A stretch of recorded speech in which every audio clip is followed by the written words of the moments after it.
My girlfriend confessed to cheating on me, so I lied and told her I cheated on her too. Last night, my girlfriend confessed that she had cheated on me, and my reaction was, let's say, a bit unexpected. When she dropped the bomb, I simply told her I had been cheating on her since the beginning of our relationship.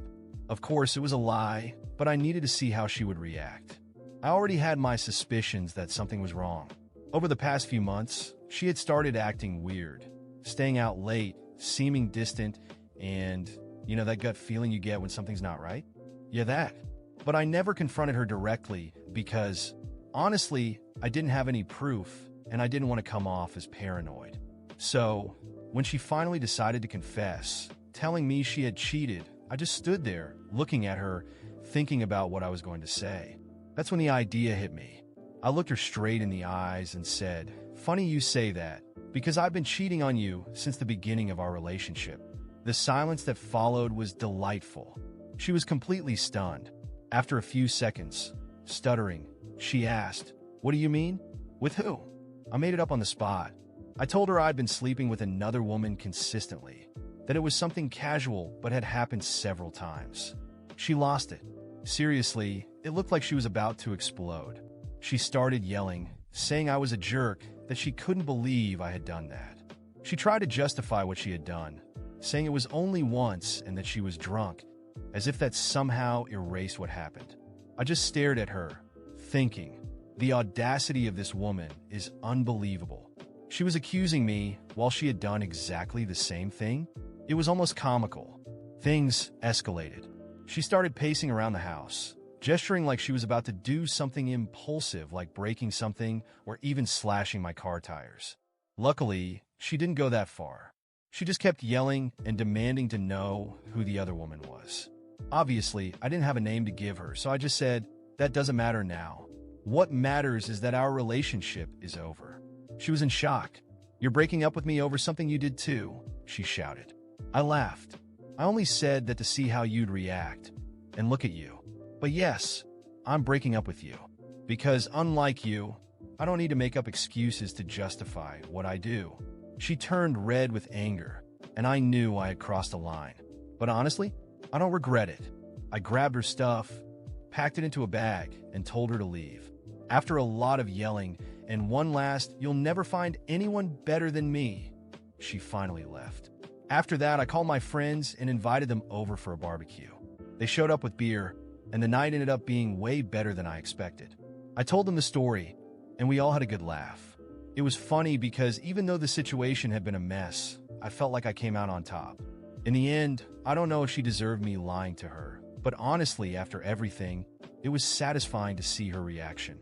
The irony of someone confessing to cheating on you and then being outraged by an invented infidelity was the cherry on top. So yeah, it's not the craziest story you'll read here, but it was definitely an episode worth sharing. But what happened afterward was disastrous. But what I thought I had resolved turned into an even bigger nightmare. After that night, I really thought everything was over. I ended things with her, kicked her out, and honestly, I was relieved. It felt like a weight had been lifted off my shoulders. But a few days later, I started noticing something was wrong. My phone wouldn't stop buzzing with messages from friends, family, and even coworkers. Social media notifications were blowing up.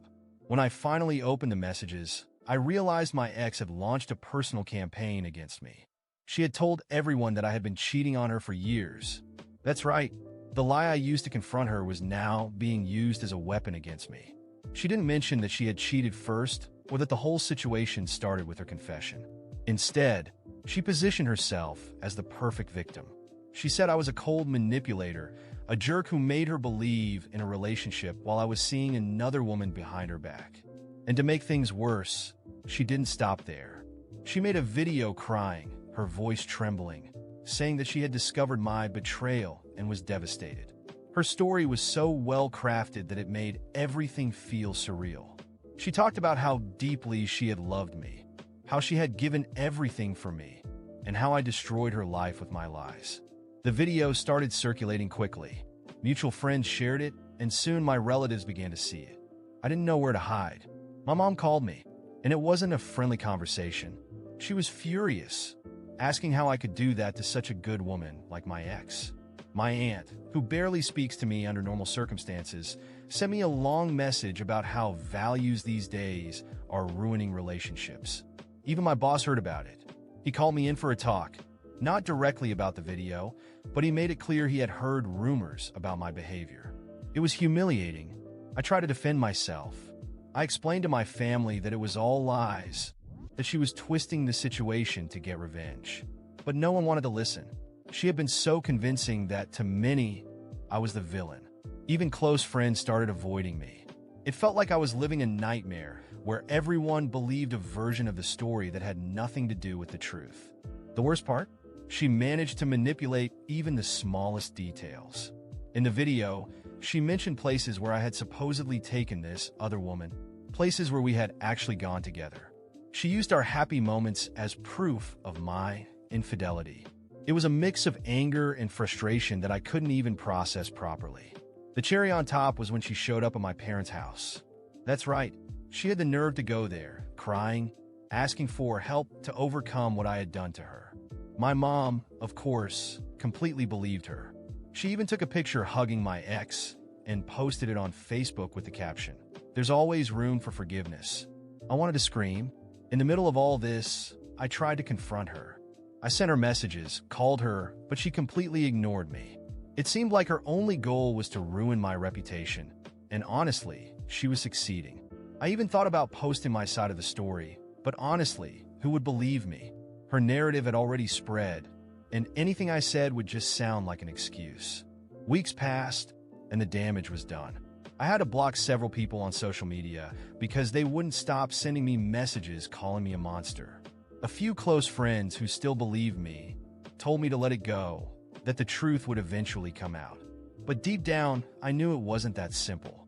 The image she had created of me was etched in everyone's mind, and there wasn't much I could do. Today, looking back, I'm still amazed at how cruel and calculated someone can be. It all started with her cheating on me, but in the end, I was the one who came out as the villain. And the most infuriating part? I'm certain she knew exactly what she was doing from the beginning. She didn't just want revenge. She wanted to completely destroy my life. And in some ways, she succeeded. After weeks of constant attacks, I decided I needed to do something. My reputation was in shambles, and it seemed like her narrative had spread like wildfire. I decided to explain myself publicly. I made a video trying to be as honest and transparent as possible. I talked about how it all began, about her confession, about my lie to test her, and how she twisted everything. I showed messages from friends where I had told them, from the very beginning, that the cheating story was a lie to confront her. Everything was there, clear as day. And guess what? It didn't work. People didn't believe me. Apparently, a man admitting he didn't cheat isn't something that sounds believable to the public. It's easy to fake messages, they said. He's just trying to clean up his image. My video was met with even more criticism, and her narrative continued to be the official version for everyone. Every time I tried to explain myself, it felt like I was digging myself into an even deeper hole. I was labeled a manipulator, a gaslighter, and even a narcissist. That's when I decided to take more drastic action. I filed a lawsuit. I spoke to a lawyer and explained the entire situation. He analyzed the messages, her videos, and the evidence I had, and he told me we had a solid case for defamation and slander. It wasn't just about clearing my name, but also about putting a stop to what she was doing. The legal process began, and as expected, she tried to defend herself, saying her actions were based on what she believed to be true. But the messages I had sent to my friends, detailing my plan to lie to her to see how she would react, were crucial.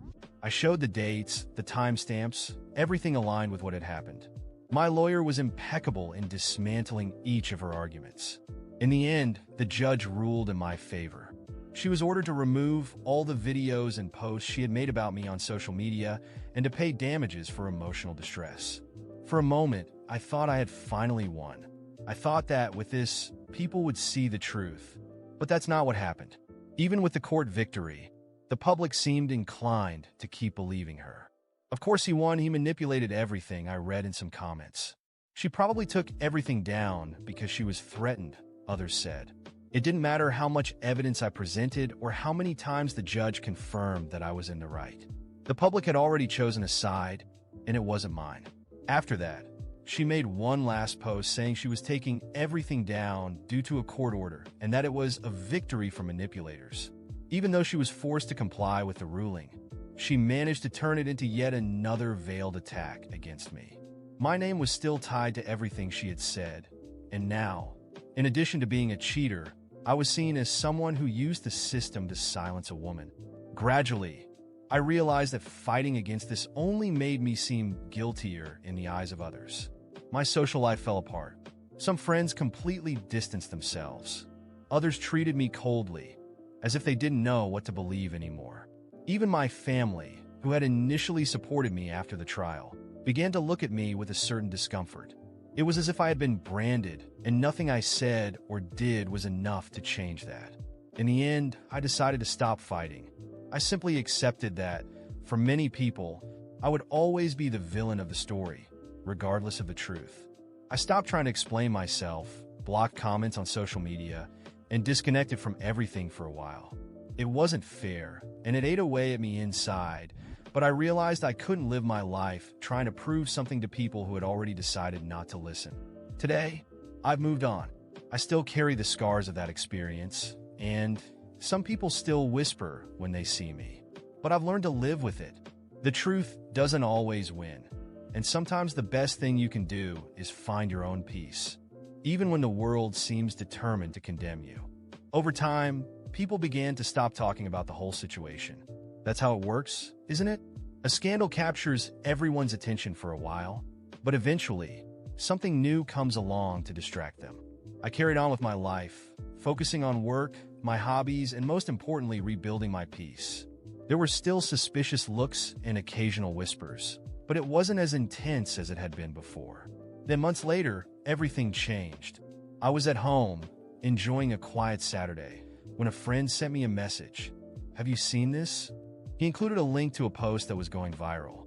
It was about my ex. Apparently, the guy she had been seeing, the same one who supposedly consoled her after our breakup, was now involved in a massive scandal.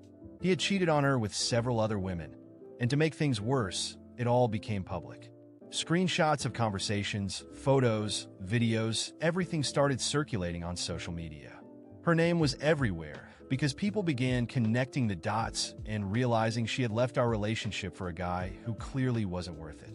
It was surreal to watch all of this unfold from a distance. The same people who had attacked me and called me a manipulator were now directing all their anger at her. Look who's talking about cheating. The victim has become the opposite. I wonder if she lied about her ex too, were the kinds of comments that kept popping up. For a moment, I thought about speaking up, saying something like, "I told you so," or sharing the evidence I had already shown in court. But then I realized it wasn't worth it. I'd already gone through enough, and I knew how fickle public opinion could be. What mattered to me was that, finally, the truth was coming out. She tried to defend herself, of course. She made posts crying, saying she had been betrayed, that nobody's perfect, and that everyone makes mistakes. But this time, no one was willing to believe her. The scandal grew even bigger than the one she had created against me. I watched it all unfold in silence, not making a single move. I simply observed as she dealt with the consequences of what she had sown. It felt strange, to be honest. I didn't feel joy or satisfaction seeing her destroyed. Maybe a small sense of justice, but nothing more. I knew what it was like to be at the center of a scandal, and seeing this made me realize how much we both had contributed to the mess, even if in different ways. However, there was an important difference. I never lied about her. She chose to do that to me, and now she was reaping what she had planted. After that, people started treating me differently. They didn't apologize directly, but some friends who had distanced themselves began to reappear, trying to strike up conversations or suggesting meetups. I was cordial, but I kept my distance. I had learned that not everyone deserves a second chance. Today, my life is calm. I don't think much about what happened, but when I do, it's with the feeling that in the end, the truth found its way out, even if indirectly. As for my ex, she disappeared from social media. I don't know what happened to her after that, and honestly, I don't want to know. I prefer to maintain the peace I've finally found. Some battles don't need to be won publicly. Sometimes, silence is the greatest victory.